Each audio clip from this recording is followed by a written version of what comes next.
그래서 오늘은 나는 세계 시민인가? 라는 단원을 배워보도록 하겠습니다. 자, 학습 목표를 보니까 세계 시민의 뜻 배울 거고 세계 시민이 갖추어야 할 도덕적 가치에 대해서 배워보도록 할 거예요.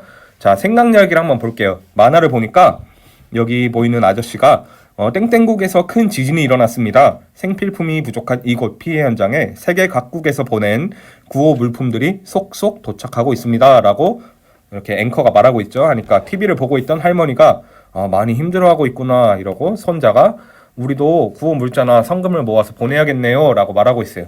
자, 다른 나라에서 일어난 일인데 이거를 보고 뉴스에서 보고 여기 있는 학생들과 할머니가 왜 구호 물자나 성금을 보내야 된다고 생각할까요? 다시 세계 각국의 사람들이 지진 피해 국가를 돕는 까닭은 무엇일까요? 여기 나온 예시뿐만 아니라 여러 가지 사건들이 있었죠. 옛날에 일어났던 사건 뭐 있었나요? 일본 지진도 있었고, 일본 지진, 그리고 쓰나미도 있었고, 2015년에 파리 테러 사건, 테러 이런 사건들이 있었단 말이에요. 이럴 때마다 우리는 우리나라에서 일어난 일이 아님에도 불구하고 여러 가지 지원들을 항상 자발적으로 해줬어요. 그럼 세계 각국 사람들이 왜 도와줄까요? 그렇죠. 피해자들의 아픔에 공감하는 거죠. 공감하고 그런 사랑하는 마음에서 그 사람들도 사람이니까 그런 인류애를 펼치는 마음에서 도와준 거겠죠. 자, 그러면은 여러분들은 이런 행동을 하는 세계 시민인지 그리고 세계 시민이 되기 위해서는 어떻게 해야 되는지 한번 알아보도록 할게요. 자, 오늘날 우리는 세계가 한 마을과 같은 지구촌에서 살아가고 있다고 우리 배웠죠. 단순히 하나의 국가가 아니라 모두 각각의 국가가 다 연결되어 있는 지구촌에서 살아가고 있다고 배웠어요. 자, 우리는 지구 반대편에 사는 농부가 재배한 밀을 먹죠. 그렇죠? 빵 같은 거 보면은 다 밀로 만드는데 우리나라에서는 밀이 거의 생산되지 않아요. 그래서 다 수입한 밀을 쓰고 있단 말이에요. 그리고 이웃 나라 공장에서 만든 운동화를 신기도 하고 여러분들이 신는 뉴발란스, 나이키, 아디다스 같은 운동화 어디서 만들었는지 상표를 딱 보면은 우리나라에서 만든 게 거의 없어요. 메이드 인 코리아가 거의 없단 말이에요. 거의 다 인도네시아, 베트남 이런 곳에서 만들어져요. 우리나라 브랜드라고 하더라도 공장이 그런 해외에 있기 때문에 그 해외 노동자들이 대부분 제작을 해서 우리나라에 보내는 형식이에요. 그리고 반대로 우리나라에서 만든 전자제품을 다른 나라 사람이 사용하기도 하죠. 뭐가 있을까요? 그렇죠. 삼성, LG 이런 핸드폰, 특히 핸드폰이 많이 팔리죠. 그런 것도 있고 외국 문화가 우리나라에서 유행하는 모습이나 한국 문화가 다른 나라에 퍼지는 K-팝 이런 모습도 낯선 광경이 아니죠. 자, 이처럼 지구촌의 많은 사람들이 서로 영향을 주고받으며 살아가면서 함께 관심을 두고 해결해 나가야 되는 문제도 더욱 많아졌죠. 우리나라에서 일어나는 사건만 해결해야 되는 게 아니라 지구 전체에서 일어나는 문제를 다 같이 해결해야 된다는 거예요. 한번 볼까요? 자, 여러분 햄버거 좋아해요? 햄버거 어디 거 좋아해요? 맘스터치, 맘터도 있을 테고 또 뭐 있지? 맥날도 있고 그리고 버거킹이 제일 맛있죠 보통. 그리고 맛없는 롯데리아. 이 롯데리아는 맛없어서 줄임말도 없나 봐요. 자, 그래서 여기 보니까 햄버거를 만드기 위해서는 뭐가 핵심이에요? 햄버거의 맛을 좌우하는 게 그쵸, 고기, 패티죠. 패티를 어떻게 만드나 한번 볼까? 자, 햄버거를 대량으로 만들기 위해서는 많은 소가 필요하대요. 그쵸, 소가 맛있어요. 돼지 패티는 거의 없죠. 그럼 소를 키우기 위해서는 커다란 목장이 있어야 된대요. 근데 커다란 목장이 별로 없죠. 그래서 그걸 만들기 위해서 숲을 태워야 돼요. 그런데 숲을 태우다 보면은 지구온난화를 일으키는 온실가스인 이산화탄소가 계속 발생한대요. 여러분이 햄버거를 먹을 때마다 지구가 더욱 더워진다고 볼 수 있어요. 그뿐만 아니라 소가 끼는 방귀, 트림, 그리고 소똥에서 나오는 메탄 이런 것도 다 온실가스로서 지구온난화를 유발한다고 해요. 이거 장난이 아니라 진짜 엄청 심한 문제라고 하더라고요. 방구 끼고 트림하고 소똥에서 나오는 그 가스들이. 그래서 그럼으로써 지구의 온도가 높아지고 그래서 빙하가 녹기도 하고 아니면은 식물이 죽기도 하고 여러 가지 문제들이 발생하고 있죠.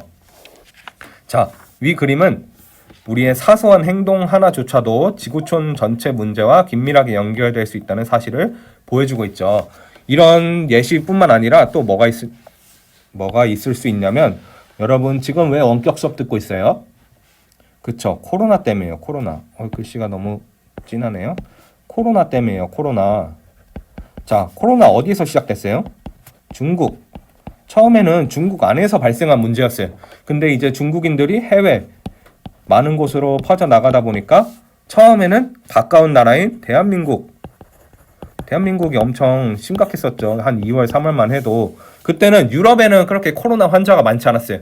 근데 또 대한민국에서 또 퍼지고 중국에서도 또 퍼지고 하다 보니까 유럽 그리고 미국과 같은 곳으로 퍼지다 보니까 결국에는 전 세계적인 문제가 돼버렸단 말이에요.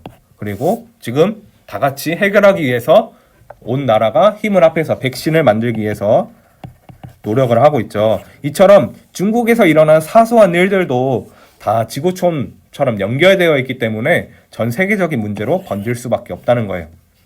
이해됐죠? 자, 이런 문제를 해결하기 위해서는 우리는 자신이 한국인이자 세계 시민이라는 사실을 인식해야 돼요. 우리는 먼저 한국인이죠. 그렇죠? 우리의 국적이 한국이기 때문에 그뿐만 아니라 우리는 지구 안에서 살아가는 세계 시민이라는 사실을 인식해야 돼요. 그러면 세계 시민이 뭔데요? 한번 알아볼까요? 세계 시민은 지구촌 문제를 자신의 문제로 여기고 이를 해결하기 위해 적극적으로 노력하는 사람이라고 나와 있네요. 지구촌 문제 뭐가 있을까요? 뭐 테러, 범죄 여러 가지가 있지만 꽤 심각한 문제는 환경 문제가 있겠죠. 환경 문제가 있어요. 환경 문제를 해결하기 위해서 자신이 열심히 노력을 하는 거예요. 뭐 분리수거도 잘하고 일회용품도 사용 안 하고 이런 노력을 할 줄 아는 적극적으로 노력하는 사람이 세계 시민이라고 할 수 있어요. 이런 세계 시민 의식을 바탕으로 문제를 해결하려고 노력할 때 우리는 행복하게 살아갈 수 있다. 자, 여기 표를 하나 볼게요. 그래프. 청소년을 대상으로 자신을 세계 시민이라고 생각하는가? 라고 설문한 결과 많은 학생들이 대체로 그렇다, 매우 그렇다라고 답했지만 한 25%가 별로 그렇지 않다, 전혀 그렇지 않다라고 답변을 했어요. 여러분은 여러분이 세계 시민이라고 생각하나요? 좋아요. 오케이. 자, 세계 시민이 갖추어야 할 도덕적 가치 한번 알아볼게요. 우리가 세계 시민으로서 지구촌의 다양한 문제를 바람직하게 해결해 나가기 위해서는 도덕적 가치를 갖춰야 된대요. 도덕적 가치를. 그럼 뭘 갖춰야 되는지 한번 알아볼까요? 자, 영화배우로 잘 알려진 오드리 헵번. 오드리 헵번 알아요? 여러분은 모를 수도 있어요. 이 사람이에요. 오드리 헵번. 아주 미인으로 유명하죠. 어린 시절 가난함과 굶주림으로 어렵게 보내야 했대요. 굶주림에 매발라가던 그를 살린 거는 한 구호단체가 전달한 구호 물량과 식량이었대요. 훗날 그는 어린 시절을 회상하며 절망의 늪에서 나를 구해준 분들께 이제 내가 봉사할 차례다 라고 말하였다. 그 후 그는 성공한 배우로서 안락한 삶을 뒤로하고 가난과 굶주림을 겪는 빈곤국 어린이들을 위해 남은 삶을 헌신했다고 해요. 자, 이런 오드리 헵번이 빈곤 국가의 어린이들을 도운 까닭은 뭘까요? 생각해 봅시다. 그렇죠. 첫 번째는 자신이 도움을 받았기 때문이겠죠. 자신이 도움을 받았어서. 네, 도움에 대한 은혜를 갚은 거라고도 할 수 있고 또 굶주림을 갖고 있는 어린이들을 향한 인류애라고도 할 수 있겠죠. 그리고 자신이 이런 굶주림과 고통을 받았기 때문에 보다 그 아이들에 대해서 공감하고 더 배려할 수 있었던 것 같아요. 그렇죠? 자, 그러면은 세계 시민이란 말은 어디서 나온 건지도 한번 볼까요? 세계 시민의 유래 알아보겠습니다. 그리스의 사상가 디오게네스는 세계 시민이라는 말을 가장 처음 사용한 사람으로 전해진대요. 누군가 그의 출신을 물었대요. 야, 디오게네스, 너 어디 출신이냐? 너 세셈 출신이야? 어디 출신이야? 물으니까 나는 세계 시민이다 라고 답했대요. 완전 이상한 사람으로 바뀌었죠. 디오게네스는 스스로를 세계의 구성원이라고 생각했던 거예요. 이러한 생각은 당시 그리스인의 생각과 전혀 달랐대요. 대부분의 그리스인들은 자신과 다른 종교, 국가 혈통을 가진 사람을 적대하고 아주 많이 싸웠다고 하네요. 그런 모습을 보면서 나는 인종이나 믿는 신이 서로 달라 걸핏하면 싸우는 도시국가에 속한 것이 아니라 즉 한 나라에만 속한 게 아니라 한 나라에만 속한 게 아니라 세계 우주 자연에서 온 자유인이다라고 주장하였대요. 이때부터 세계 시민이라는 개념과 용어가 사용되기 시작했던 겁니다. 자, 그러면은 세계 시민이 갖춰야 할 도덕적 가치 한번 다시 알아볼게요. 첫 번째는 인류애예요. 인류애.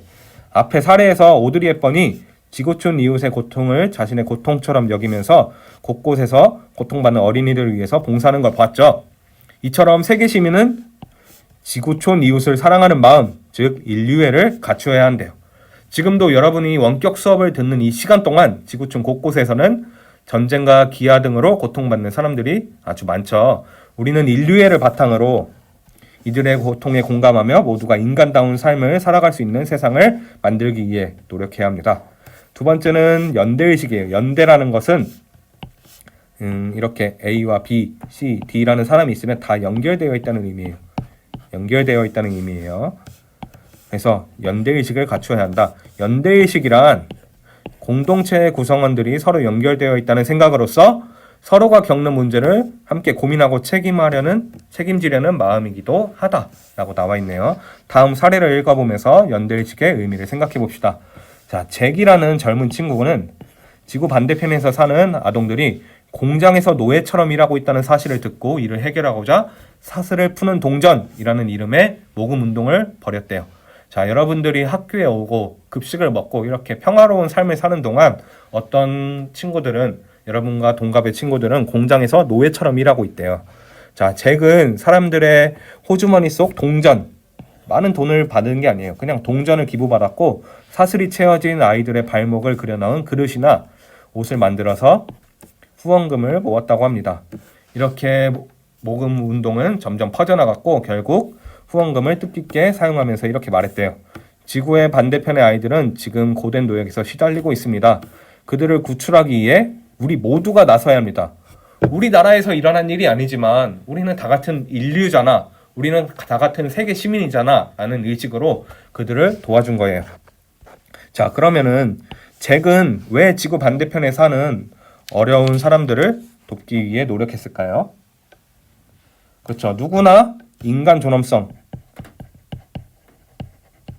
그리고 인권을 지닌다고 배웠죠. 우리 그거를 보장받는 게 당연하기 때문에 그들의 문제는 곧 자신의 문제이기도 하다는 책임감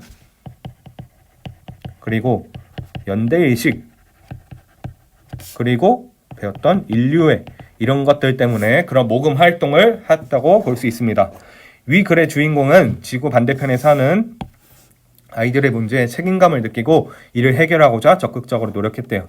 이처럼 우리는 연대의식을 지니고 세계 문제에 관심을 기울여야 돼요. 특히 인간 존엄성이가 인권을 보장받지 못하는 사람들이 겪는 문제에는 우리에게도 책임이 있다는 사실을 지각해야겠죠. 왜냐하면 무관심도 하나의 동조라고 할 수 있기 때문이에요. 학교 폭력도 마찬가지죠. 내가 어떤 애가 약한 애를 때리는 걸 봤어. 이만한 등치가 큰 애가 약한 친구를 때리는 걸 봤어요. 그리고 나는 여기서 그냥 지켜봤어요. 하지만 때리는 걸 지켜보고 신고는 하지 않았어요. 그럼 결국 동조자란 말이에요. 동조자이자 방관자가 돼버리는 것처럼 세계 시민도 똑같아요. 외국에서 일어나는 일이라고 하더라도 그것을 적극적으로 우리가 도움을 주지 않는다면 똑같은 사람이 돼버리는 거예요. 그래서 이를 해결하기 위해서 함께 노력해야 된다. 나아가 세계 시민은 평화의식을 갖추어야 한다.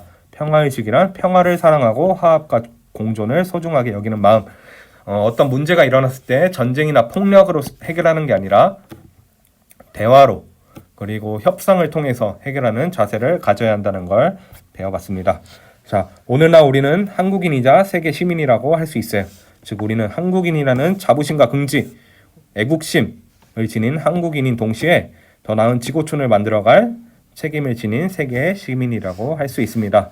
자, 그래서 세계 시민이 갖춰야 할 도덕적 가치, 첫 번째 인류애 있었고, 두 번째 연대의식 있었고, 세 번째 평화의식 있었습니다. 자, 이번에는 이 테스트를 한번 해볼까요? 자, 스스로 탐구하기, 세계 시민으로서의 나의 모습. 다음 점검표에 해당 부분에 동그라미를 치면서 세계 시민으로서의 나의 모습을 확인해 보자. 선생님이 먼저 해볼게요. 여러분도 해보세요. 나는 지구촌이라는 단어를 실감한다. 선생님은 실감해요. 왜냐면 코로나 때문에 진짜 실감하게 되더라고요. 두 번째, 우리나라와 세계 여러 나라 사이의 관계가 더욱 돈독해져야겠죠. 당연한 거예요. 세 번째, 외국인 친구와 같은 교실에서 공부한다면 다른 친구와 똑같이 대할 것이다. 대할 것이다. 선생님은 이렇게 할 거예요. 대할 것이다. 대할 것이다. 물론 쉽지 않을 수 있어요. 쉽지 않을 수 있지만 그렇게 하려고 노력해야 되기 때문에 선생님은 그렇다라고 하겠습니다. 자, 나는 서로 다른 생각을 가진 사람들과 협력하여 문제를 해결하는 것을 좋아하진 않죠. 보통이에요. 하지만 열로 갈 수 있도록 노력해야겠죠. 여러분도 한번 체크해 보세요. 어떤 나라가 못 사는 거는 지구촌 공동의 문제이기 때문에 가난한 나라를 도와줘야 한다. 그렇죠. 어떤 나라가 못 사는 거는 공동의 문제예요. 우리가 대한민국에서 태어나고 싶어서 태어났어요? 그렇지 않죠. 그것처럼 그 사람들도 그렇게 가난한 나라에 태어나고 싶어서 태어난 게 아니란 말이에요. 그래서 우리는 책임감과 연대의식을 갖고 도와줘야 된다고 배웠죠. 나의 행동이 지구촌에 영향을 미칠 수 있다고 생각한다. 그렇죠. 왜냐면 내가 코로나에 걸렸어. 코비드라고 하나? 코비드에 걸렸어요. 코비드에 걸렸는데 자가격리를 안 하고 싸돌아다녔어.